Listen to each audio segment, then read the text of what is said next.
नमस्कार दर्शकों। आज हम आप सभी को करमेती बाई जी की कहानी सुनाएंगे। करमेती बाई जी शेखावत राजा के पुरोहित श्री परशुराम जी की पुत्री थी। उनका निवास स्थान खंडेला राजस्थान था। परशुराम जी अधिकतर भगवत चर्चा और नाम कीर्तन में लीन रहते थे। भगवत चर्चा और नाम कीर्तन का प्रभाव अत्यंत गहरा होता है। करमेती बाई बचपन से ही भगवत चर्चा सुनती रही।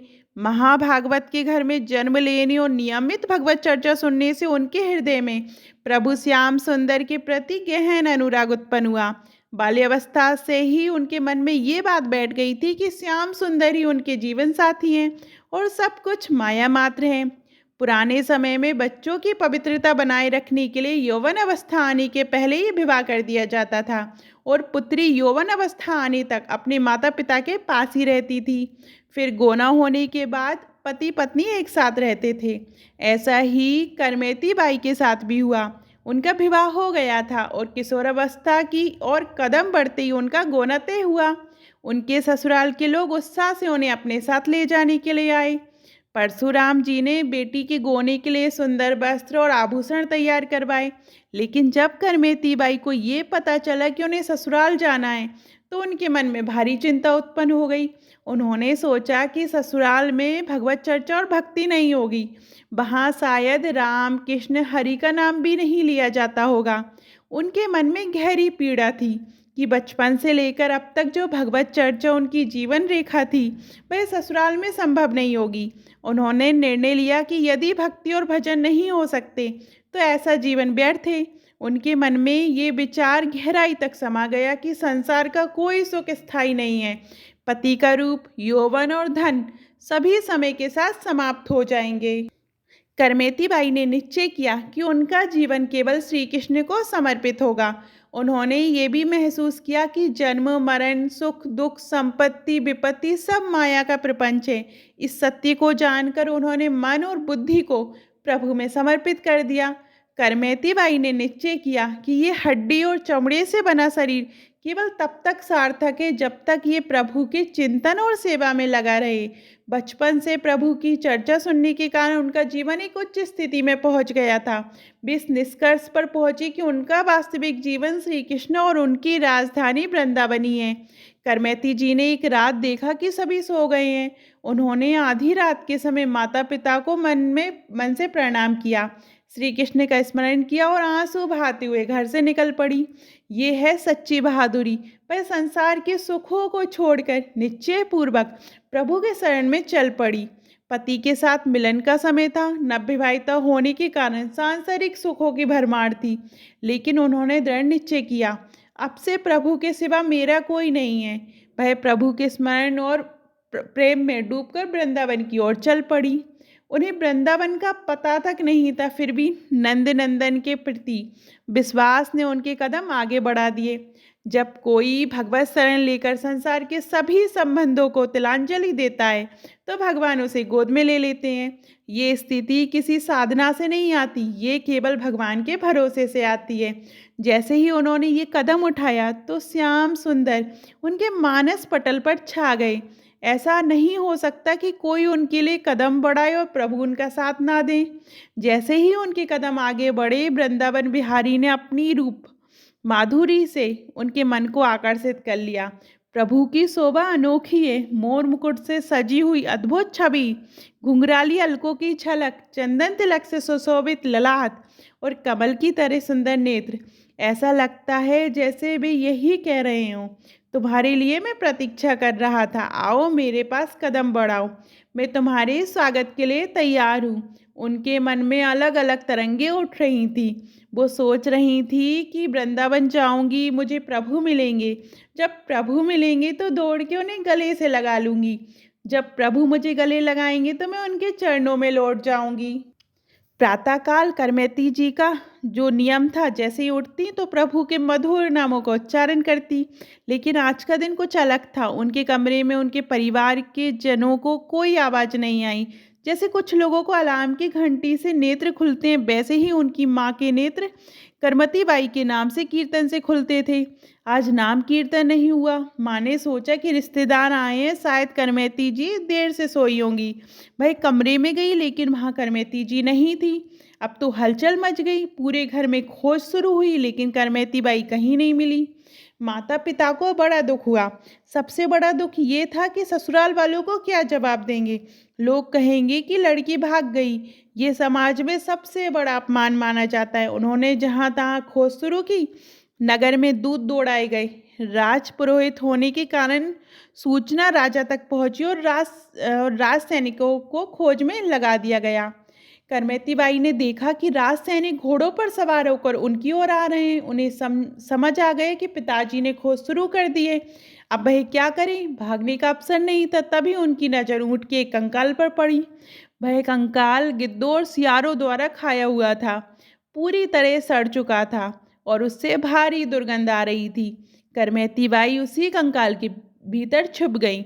उनके मन में केवल एक ही भाव था, श्री कृष्ण मिलन की चाह। वह दुर्गंध भी उन्हें प्रिय लगी क्योंकि उनके हृदय में केवल प्रभु के चिंतन का भाव था। भक्त के लिए ऐसी स्थिति में दुख नहीं होता, उसके लिए नरक भी आनंद में हो जाता है।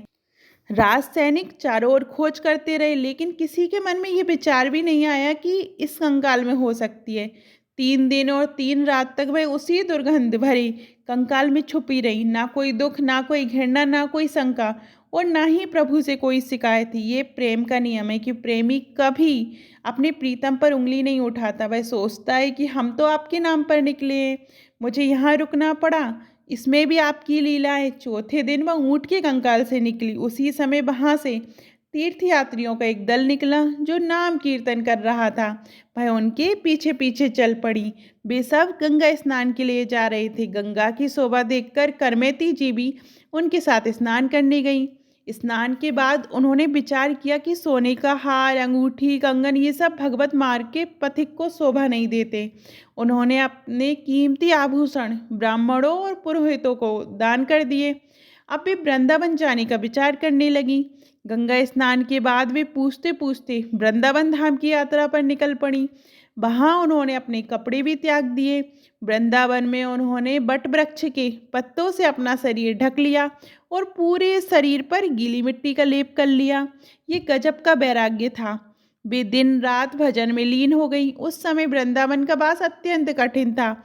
जंगलों में सींग, भेड़िए, चीते, सांप, बिच्छू जैसे जीव घूमते थे।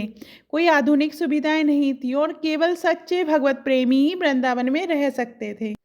करमेती बाई के पिता परशुराम जी ने सोचा कि श्री कृष्ण की रूप माधुरी की चर्चा सुनकर शायद करमेती जी का हृदय विकल हो उठा होगा और शायद वो वृंदावन चली गई हों।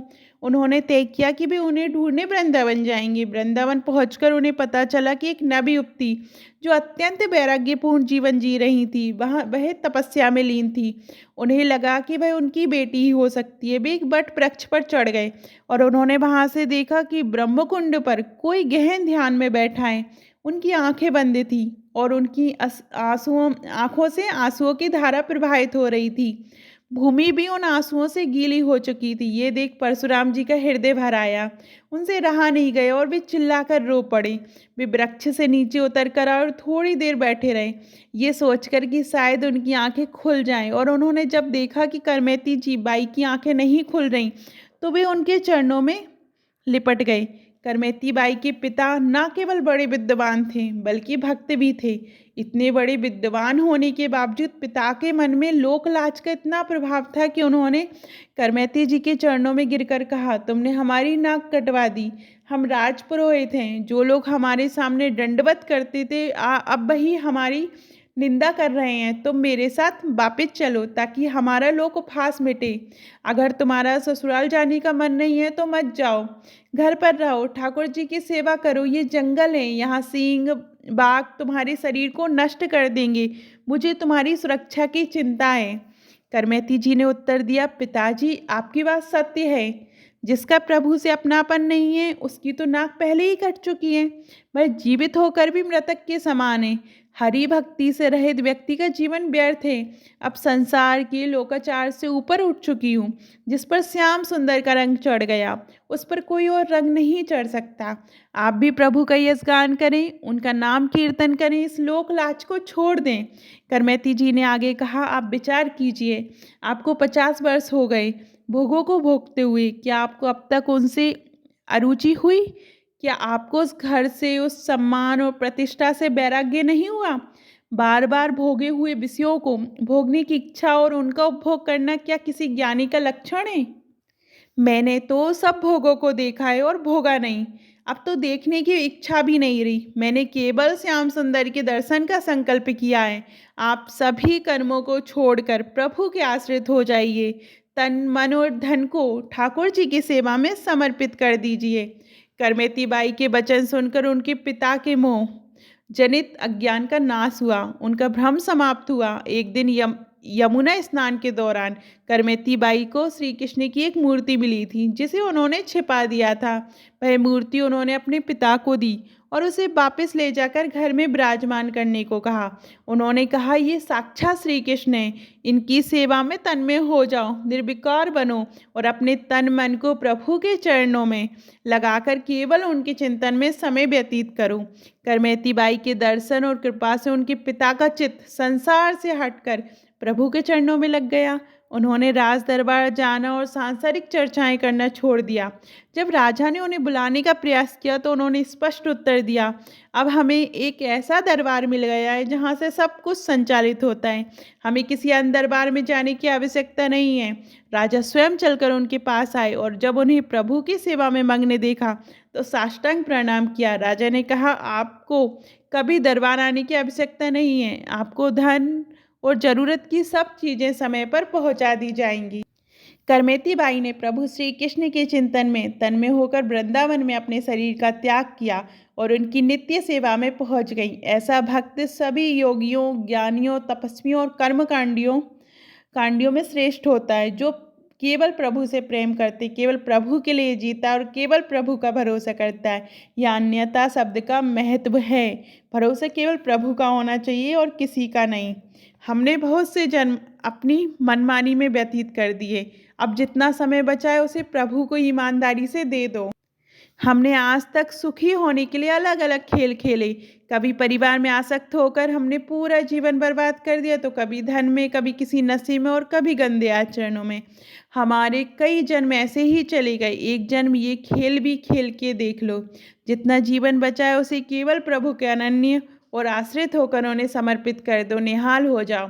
लेकिन आपको भगवत आश्रित तभी माना जाएगा जब केवल प्रभु का चिंतन, प्रभु का नाम, प्रभु के रूप का ध्यान, प्रभु की लीला गायन और प्रभु का धाम आपके जीवन का आधार बन जाए। यही जीवन की परम सार्थकता है। आपको करमेती बाई जी की कथा कैसी लगी कमेंट में ज़रूर बताइएगा। और अभी तक आपने हमारे चैनल धार्मिक चमत्कार को सब्सक्राइब नहीं किया तो सब्सक्राइब कीजिएगा। धन्यवाद।